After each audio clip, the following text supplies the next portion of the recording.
Bismillahirrahmanirrahim. Assalamualaikum warahmatullahi wabarakatuh. Selamat ketemu kembali dengan saya, Dr. Sayek Tiswi India Twiningwari SEMM, Tutan Mata Kuliah Perekonomian Indonesia. Adik-adik atau rekan-rekan mahasiswa, pada pertemuan ini kita sudah memasuki minggu keempat.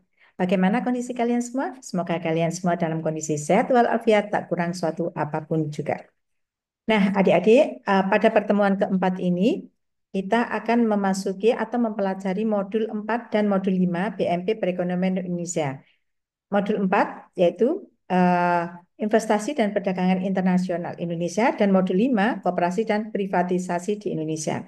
Masing-masing modul terbagi dalam 2 kegiatan belajar. Capaian pembelajaran setelah mempelajari materi minggu ini, mahasiswa diharapkan dapat menjelaskan perkembangan masalah-masalah struktural pengembangan investasi dan perdagangan internasional yang mensejahterakan rakyat serta merumuskan alternatif cara pemecahan masalahnya.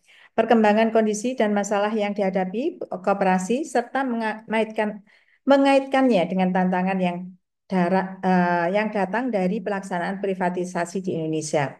Permasalahan koperasi sebagai bangun usaha yang sesuai dengan agenda demokratisasi ekonomi yang dihadapkan pada agenda-agenda privatisasi yang didasarkan pada kebijakan liberalisasi ekonomi. Prinsip dasar dan sejarah perkembangan koperasi di Indonesia beserta masalah struktural yang menghambat kemajuannya. Privatisasi dilengkapi dengan contoh kasus pelaksanaan privatisasi terhadap BUMN di Indonesia.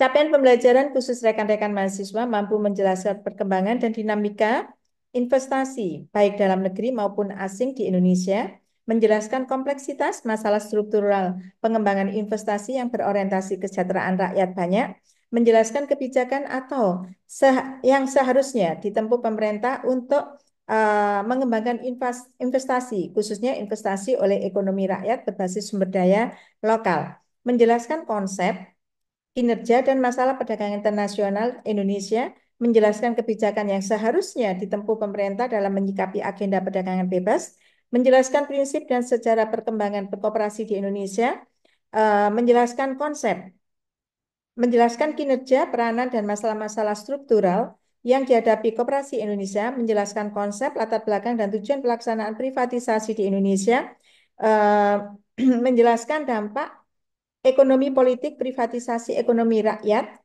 Indonesia berdasarkan studi kasus yang ada, menjelaskan dampak privatisasi terhadap perwujudan demokratisasi ekonomi melalui koperasi. Sumber belajar utama mahasiswa adalah bahan ajar khususnya modul 4 dan 5, serta bahan-bahan lain yang relevan dengan materi minggu ini. Silakan lihat panduannya bacaan pada RAT. Di samping itu, mahasiswa diharapkan aktif mengikuti diskusi 4 karena keikutsertaan dalam diskusi menentukan nilai akhir tuton. Mahasiswa juga diharapkan berlatih mengerjakan soal yang tersedia pada menu latihan sesi. Selamat mengikuti, selamat belajar, dan salam interaksi. Billahi taufik walhidayah. Wassalamualaikum warahmatullahi wabarakatuh.